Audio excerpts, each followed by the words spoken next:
Jæja, geggjað að fá þig heimsókn. Já, takk fyrir að bjóða mér. Og þetta var búið að standa til í svolítinn tíma. Já, við erum búin að vera að tala saman þetta fyrir svo stundum og líka kannski núna þessa dana er svolítið mikið að gera hjá öllum. Já, hvernig ef við myndum bara að skegna svona bak við tjöldin? Núna ert þú náttúrulega þegar sitjandi þingmaður. Já. Hvernig að þú veist, núna gengur vel hjá okkur þegar það mælast hátt í skoðanakönnunum, en hvernig núna þegar þetta gerir svona hratt, allt hérna búið til kosninga, þetta bara, er endalaust að gera það? Já, alveg. Þetta þetta sko, já, ég er náttúrulega, þú veist, búin að vera á þingi núna í 3 ár og ég líka ritari í flokknum og þegar að þeir búa til kosninga í svona mikill skyndi að þá þetta fer allt bara á annan endan sko, það er bara öllum spilum kastað upp og svo lenda þau einhvern veginn og það þarf að raða þeim aftur í stokkinn og við erum auðvitað bara, þú veist, eins og held ég allir flokkar, við erum bara undirbúa okkur, þetta er mikil vinna í öllum 5 kjördæmannum og öllum 6 kjördæmannum 5, þau eru 5, er það ekki? Jú, þau eru 5 Jú. Nei, þau eru 6 Þau eru 6 Já, það er bara að tellja þetta upp 2 er Reykjavík, suðvestur og 3 norðvestur og suður. Jú, þetta þau eru 6 Já, hvernig lætur maður og síðan er það þannig að þetta er heljarinnar undirbúningur bara hjá flokkunum að setja sér af stað. Það þarf að manna lista, það þarf að safna undirskriftum, það þarf að búa til einhverja svona hvað maður að segja pakka skilabóðuna sem að þú vilt færa fram og koma þeim í það form sem þú vilt og þetta er bara heljarinn að vinna, safna saman fólki en þú reyndir ekki flókið hjá okkur núna þegar það er svona meðbyr í könnunum og stemningi kringu frambóð eins og er kringum Viðreisn núna þá þetta bara kemur fólk að sjálfu sér í sjálfu sér. Já. Að sjálfu sér í sjálfu sér. Það eru örugglega margir sem hafa viljað þetta á lista hjá ykkur og miðflokknum núna undanfarið, sko.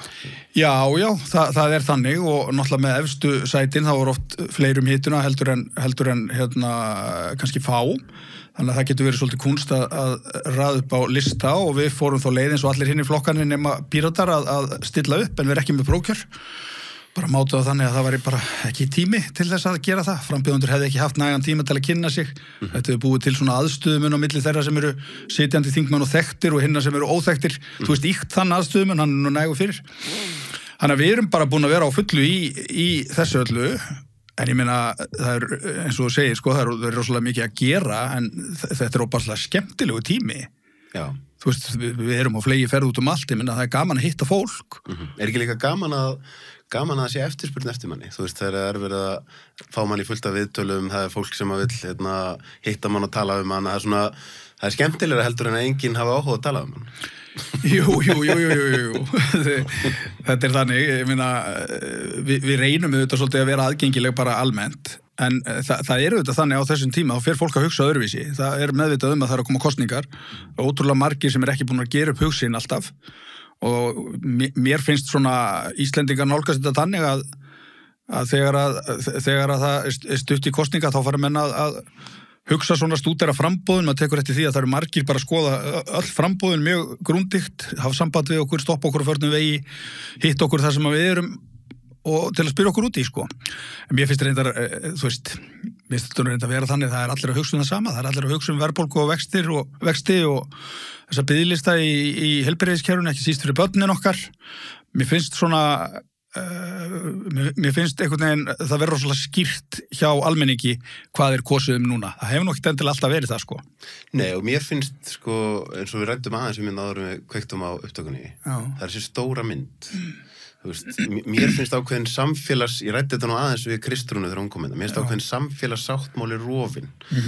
Af því við erum með háa skatta. Þú veist, það er bara, á alla mæli hvað erum við frekar hátt skattaland, virðisaukaskatturinn er okkar eitt sá hæsti í Evrópu og ofan á það finnst manni hlutir sem áður voru ókeypis, þú veist, bara lítil dæmi, ég veit að það er ekki háar upphæðir en bara eins og þú veist að allt í einu má ekki leggja niður í bæ þelgar eða kvöldin, ríkið þarf að sækja smá þar eða ekki ríkið, sveitarfélögin, en þú veist, þið opinbera og þú veist, einhvern tímann borgaður, man ekki, þú veist, 800 kall fyrir að fara til heimilislæknis, nú er það allt í einu orðið, þú veist, það er alltaf að vera að plokka meira, af því það þarf meira, af því að öll ráðuneyti vilja meiri pening og allt virðist í skrúfunni.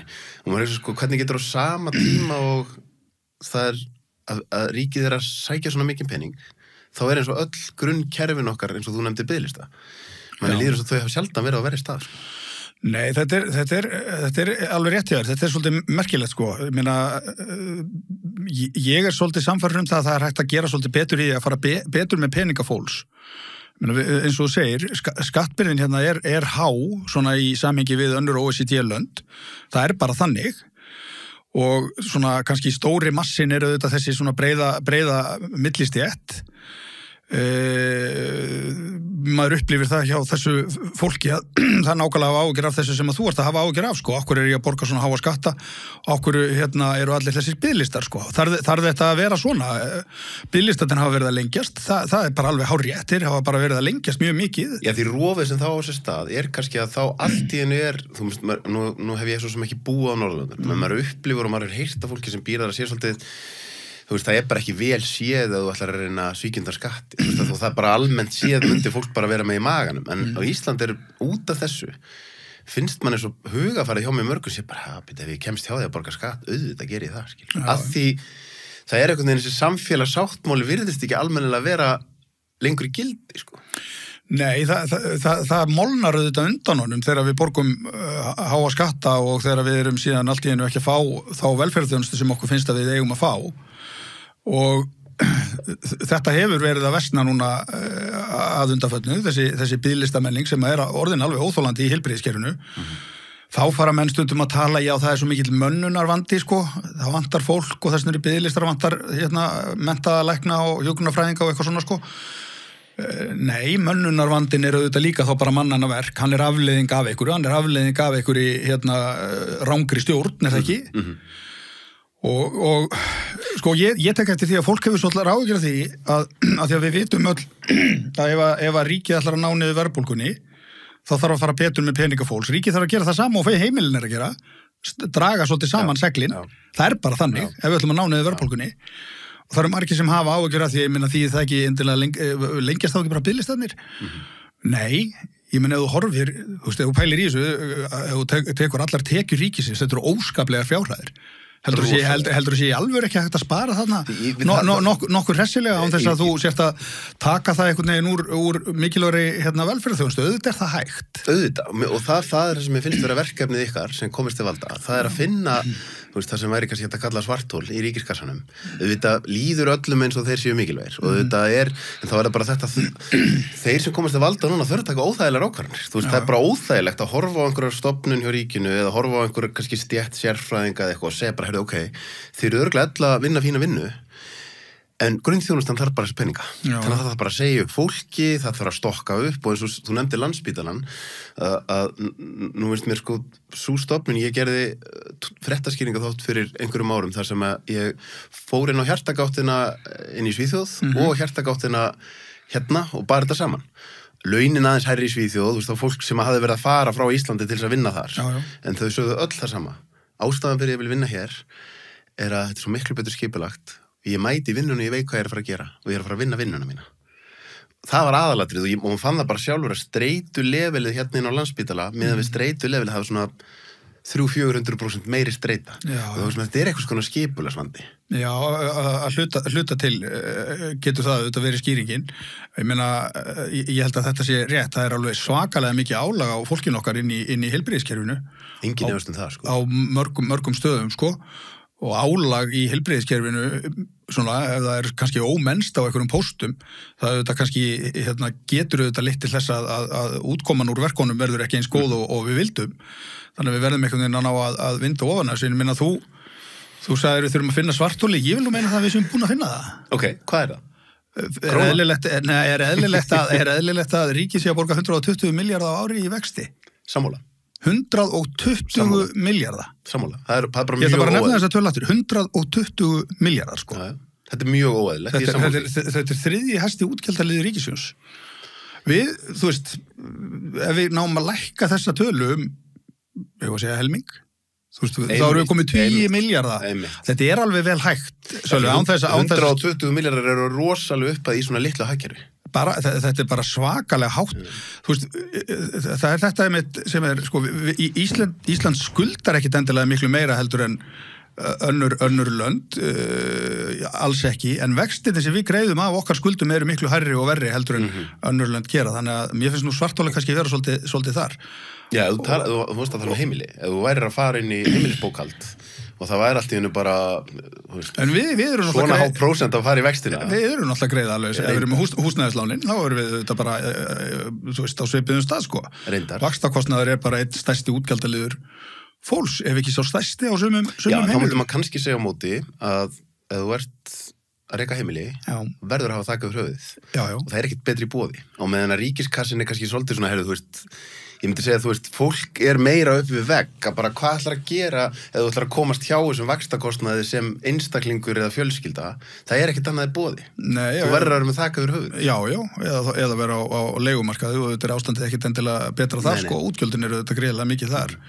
Og þetta eru þetta svona einhver algjör grunnur fyrir alla, það að hafa eitthvað stað til að búa á. Og við Íslendingar höfum alltaf lagt líka bara rosalega mikið upp úr svona búsetu öryggi, þess vegna hafa nú margir Íslendingar farið þá leið að eignast eigið húsnæði og það hefur verið svona svolítið sterkt element í okkur. En hvað myndir þú segja að við verðum að tala um þetta svarthól, að við reynum að krifa í það eins? Já. Þú ert að nefna hérna bara mjög góðan punkt, mjög valið punkt, þetta með vaxtakostnaðinn. Annað myndi ég segja, og þar var ég kannski svolítið sammála ykkur, að það bara mjög dýrt að vera að halda út þessum pínulitla gjaldmiðli. Já. Það kostar okkur mjög mikið.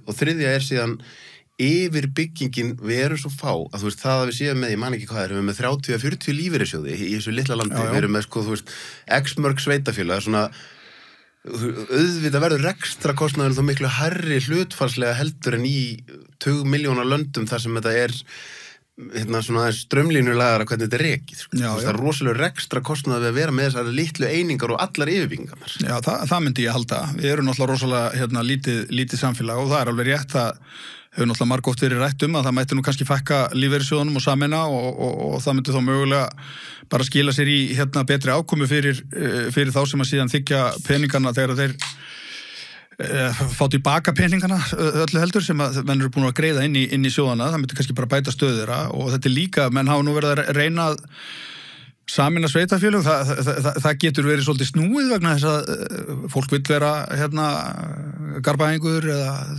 skilur þú veist allt þetta en sveitafélög eru þetta bara svona einhverjar einingar og þú getur alveg áfram verið garbaðingur eða jafnvel þó Garðabær myndi samlast einhver öðru sveitafélagi.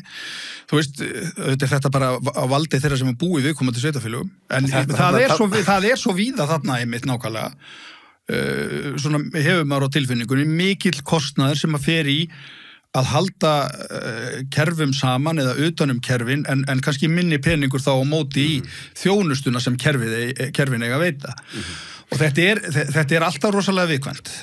Þú veist, það eru þetta allstar það sem á að fara í eitthvað svona hugmyndur um það að spara og hagraða, það eru þetta alltaf eitthvað fólk fyrir og fleti sem vil halda í sitt og allt þetta, en það býður auðvitað næstu ríkisstjórnar að reyna að gera þetta og þá eru þetta ekkert verið að reyna neitt annað heldur en að fjölga krónum sem fari í þjónustu og minnka krónum sem fari í yfirbyggingu. Ég meina þetta auðvitað bara eiliga mál hjá stjórnmálum, þetta auðvitað eiliga mál hjá heimilum í sjálfu sér líka, eyða peningunum í það sem að þarf, en svo vilja menn auðvitað eiga svolítið umfram til þess að geta leyft sér eitthvað, sko. En hvað myndir þú segja sko, nú er það þrautreyndur fjölmiðlamaður og búin að vinna inn á RÚV lengi.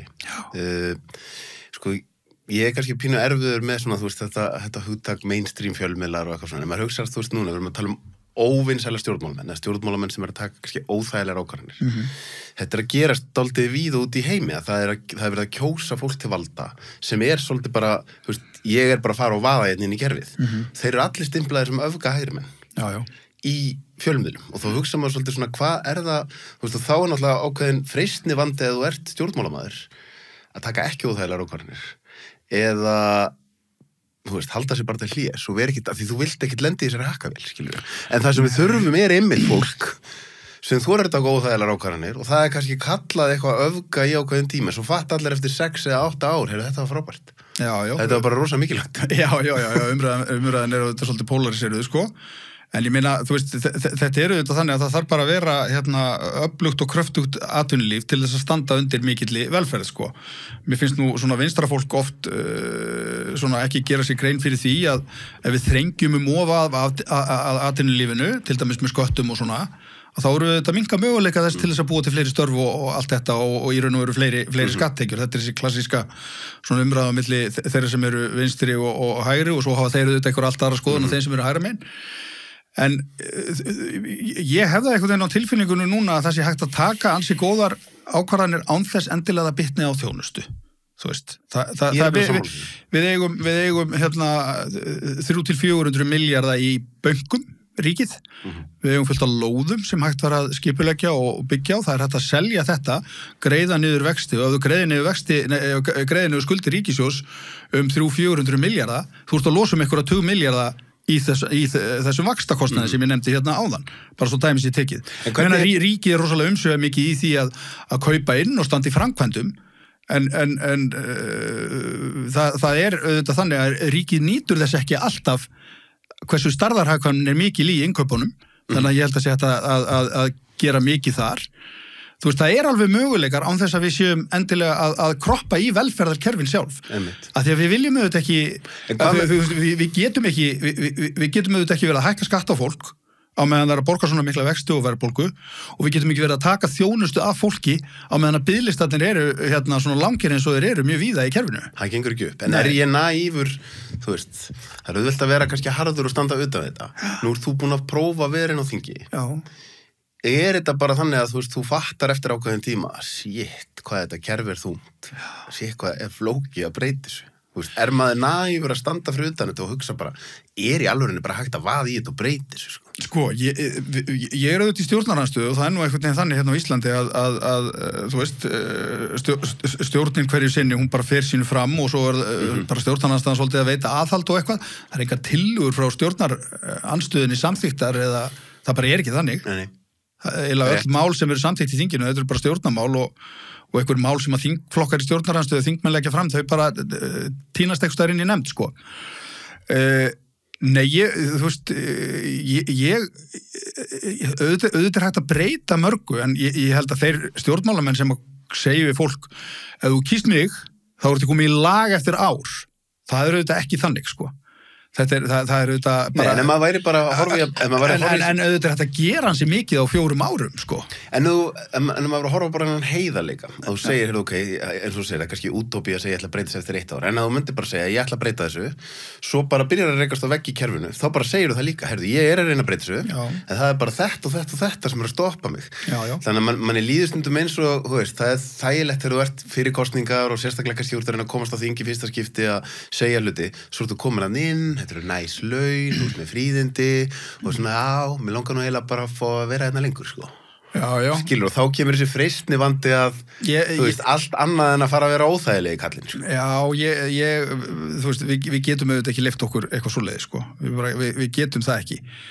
En, þú veist, ég held að þegar þú ert að reyna að breyta hlutum að þá sé þetta líka kannski stundum svolítið spurningum lagni og mannleg samskipti og hvernig þú nálgast hlutina og annað, samtal við þá sem eru undir í breytingunum.